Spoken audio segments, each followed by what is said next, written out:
All right, guys, welcome to something brand new that I've been wanting to do for a long time, and I just haven't gotten a chance to do it. For those of you who don't know, my name's Mike Waring. I'm the author of The Inevitable. I wrote The Indomitable, and I was in the middle of planning to publish another series when my publisher closed down. So, what you're going to see is on this channel, I am going to start posting the audiobooks that I record myself of my writings. And so, if you enjoy it, uh, feel free to let me know. If you want to have more content, by all means, tune in, share this with a friend. But this is my book. It was available for purchase back in the day. I honestly don't even know if it's available anymore. But tune in and enjoy the reading of The Inevitable by the author, Mike Waring. That's me. And again, this book was originally published back in 2007. And so I wrote this book at the end of my college career and published it, and it came out, you know, around the time I was finishing up and doing some other work. And so some of my writing style has changed, as you will no doubt see as you compare my different books. But again, I can't give you a big description about what the book's about. This is one of those that you want to enter blind. I will put a book review, oddly enough, on my other channel known as the Janus Project. It's where I post a lot more of my theological writings and things like that. But I want you guys to enjoy the book. And again, if you want to buy a copy, you may be able to still find them. If you find anything through Tate Publishing, it's probably a scam. So it's probably not worth your time to buy it straight through the actual publisher itself. The publisher has been shut down for many, many years.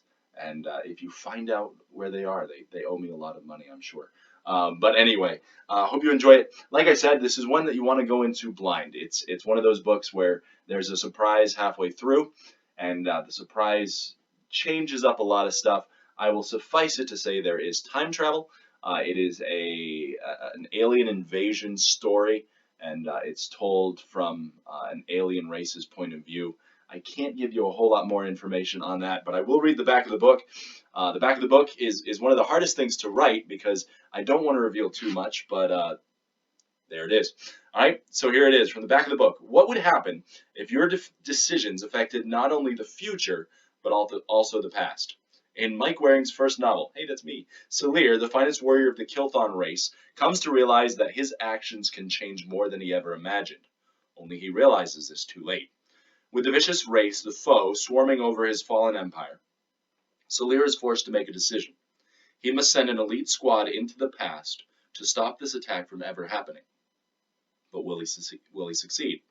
Will he be able to stop the inevitable?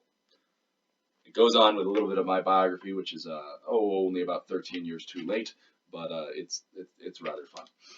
I start off part 1, the arrival of the foe. By the Krathian mode of reckoning, the year was 6492, when the war turned impossibly against them. Seeing their fate was dire, they made one last-ditch effort to overcome their invaders.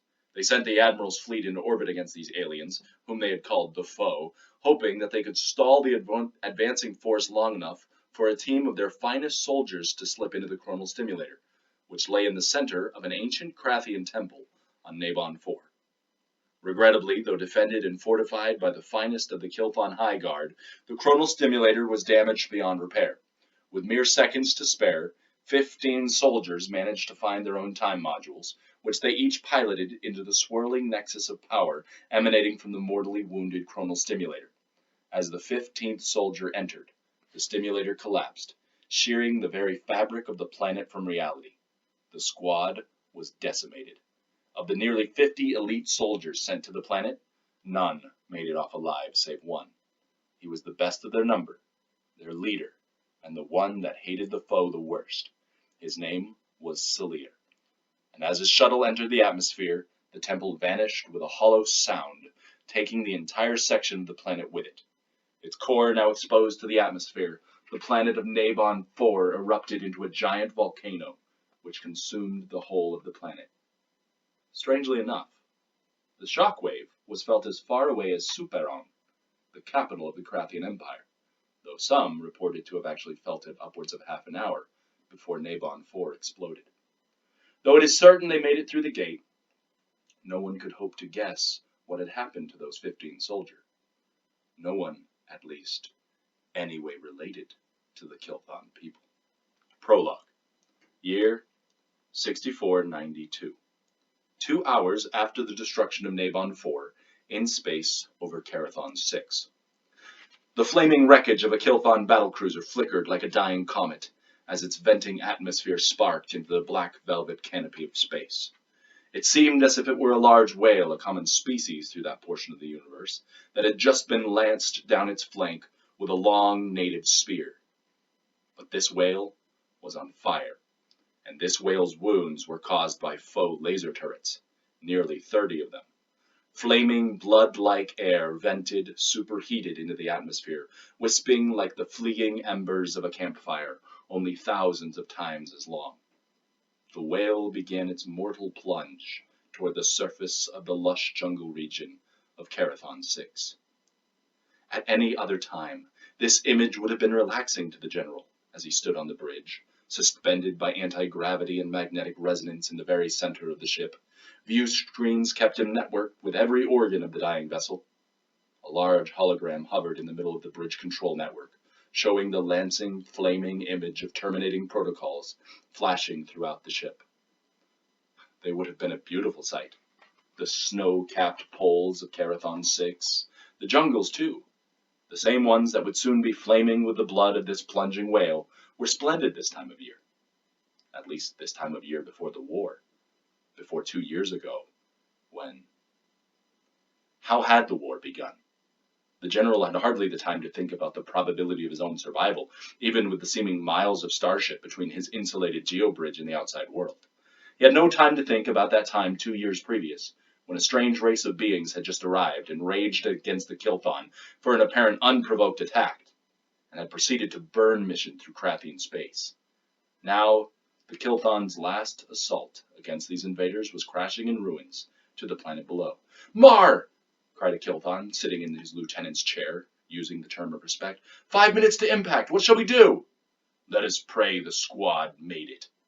If they can take out the enemy before they get a chance to attack us, this will all be averted." "But Mar, if it's already been averted, then this would not be happening." With a sinking heart, the general nodded. He would never see that promotion he had been living for.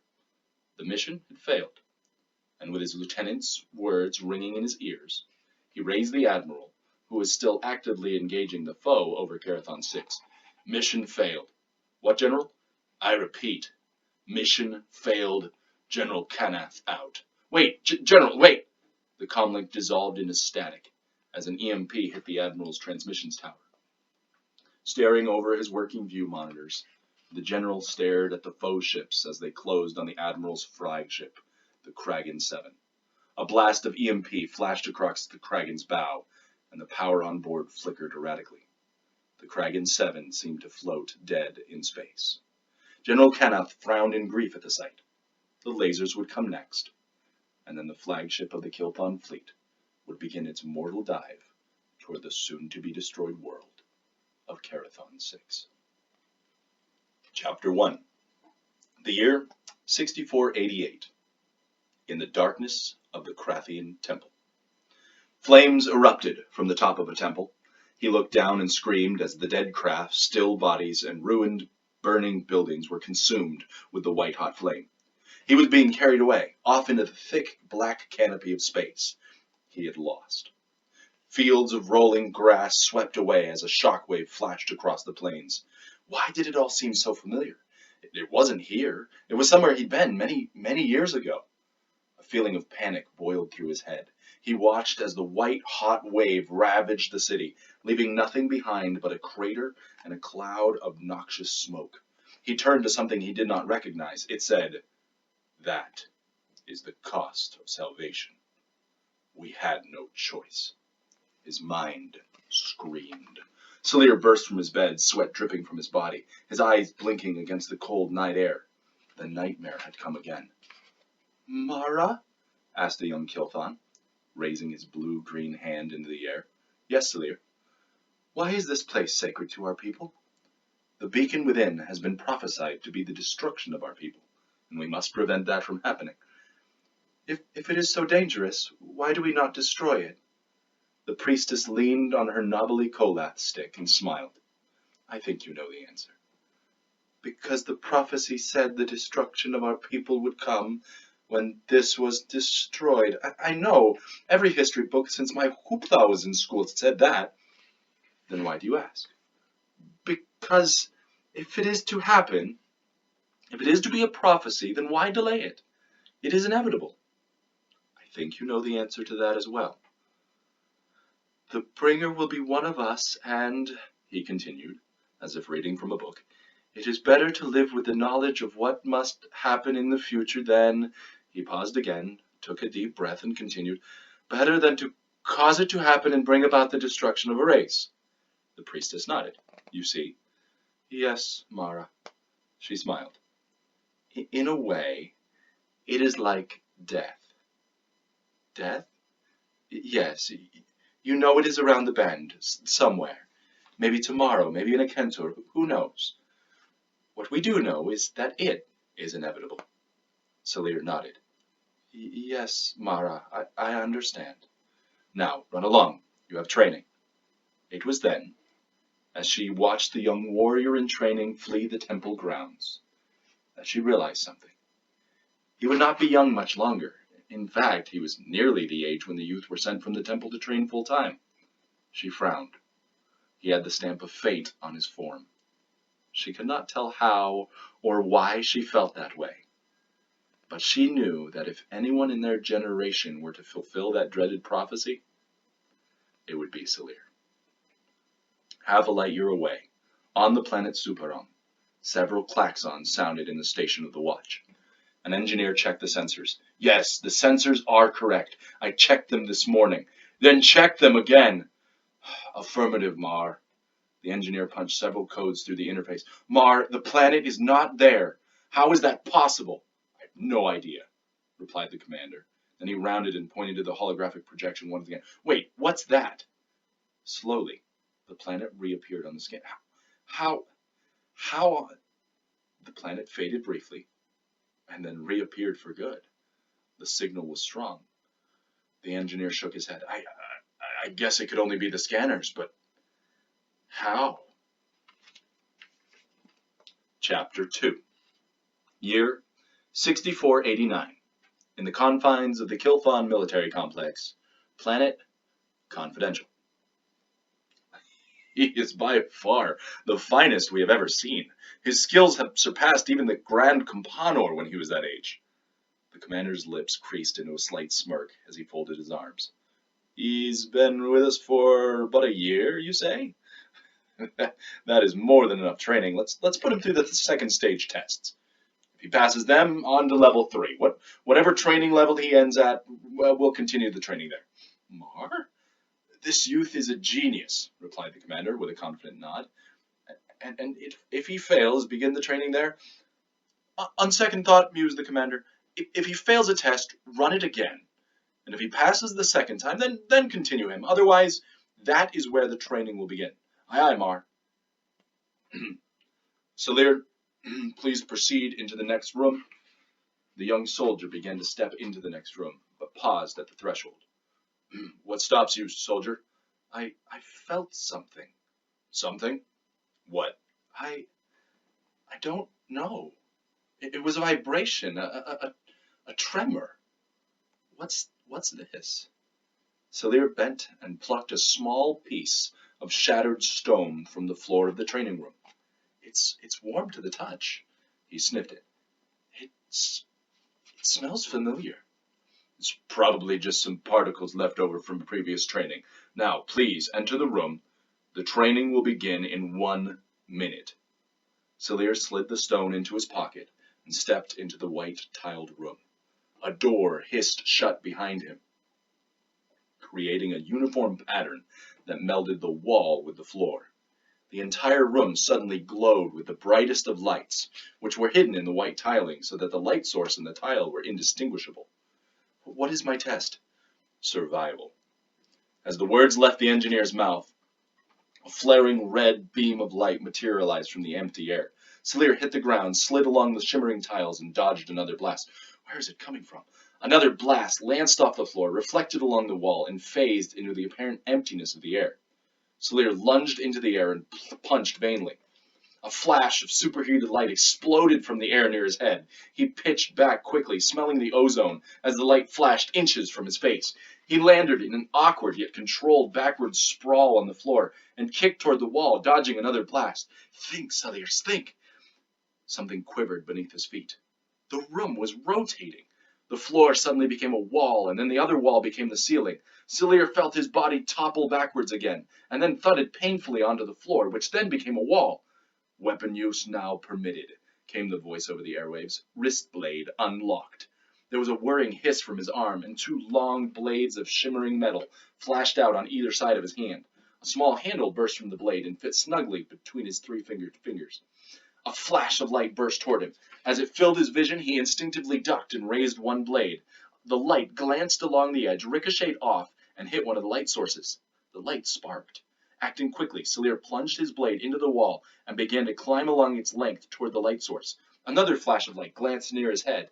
He deflected the blast as the wall became the floor again. He slid down the wall, guiding his fall by the sparking runners that were his blades. He aimed his fall into the light source. Steeling himself for the pain, he plunged his blade into the pulsing light.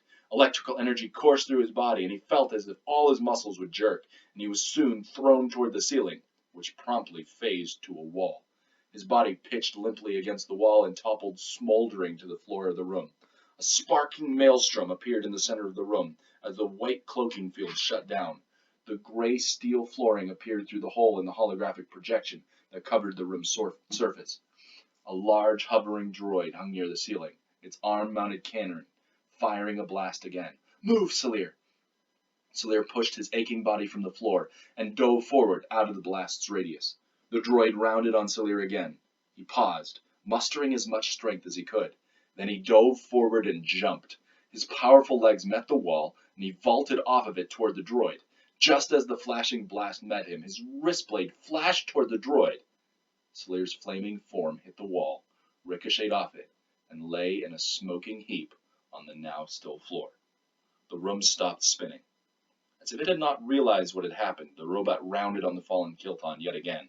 As it began to charge its blaster, a series of sparking lines swiftly traced across its surface. It quivered for a moment, spraying sparks, and then exploded.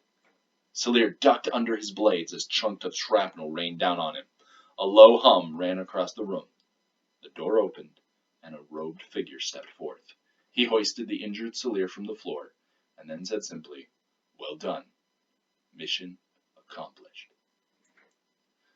Amazing! He shows an ingenuity that I never had. How did he know about the holograms? I don't know that he did. Then how? Gut instinct told him to go for the only probable option, the broken light. The engineer at the commander's side nodded respectfully.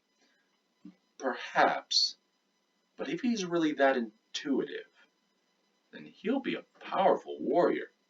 Correction. He is a powerful warrior. But if that is true, powerful won't begin to describe him. I believe he'll change the course of our race. The engineer folded his arms and smiled for the general. He muttered, "Well done, young Salir. Well done." Salir stood in the middle of a dark room. He had thought that something had been different about the room. He had observed the building from the outside and had known it was not possible for a spinning room to fit. Thus, he suspected some gravity manipulation, or maybe even magnetic field generators, which could cause him to launch toward the various points in the room. He looked down at his metal wristbands. They were slightly dented, but still in fairly good condition. He looked around the room again. He had known that there had been a holographic cloak over the room, but when he buried his blade in the floor, it didn't suffer any damage. And the way the bolts appeared and ricocheted, he'd known it had to be a cloak. When that one beam accidentally hit one of the holographic generators disguised as a light source, that's when he had known for sure. Over the next few months, the knowledge he had acquired through years of work in the temple, Salir rapidly climbed through the test, finally coming to a stop on level 15. At level 15, a new trick was tested. How well Salir worked with an ally. He would have to protect a level 13 throughout the mission. Fortunately, this level 13 was a hologram. For 12 seconds into the training, a sharp blade that Salir had almost missed whisked over his head and cut his ally in two. When the mission was tried again, as the commander had ordered, Salir managed a fair bit better. He made it to within a mile of the goal when a blast from a hillside vaporized his companion and seared his left arm. Salir stalked from the training ground, pleading with his newly found determination to be given one more chance. After all, he had learned he would do better next time. As much as all wished to give him that chance, the council denied his request, congratulating him on being the finest soldier they'd ever seen, yet informing him that he would nonetheless be placed in the elite 15th soldier category. Here he would be trained in teamwork and leadership, an invaluable skill for one of Salir's talents. After all, Salir, admonished his director, if you already know lone techniques, why reteach you? Let me go and fight. There are no wars. Then why train me? To be prepared is our way. We will train you, and the moment the war begins, you will be sent out, with your team or without it, depending on how you fare. You promise? Yes. Tragically, his director would live to regret the outcome of that rash promise.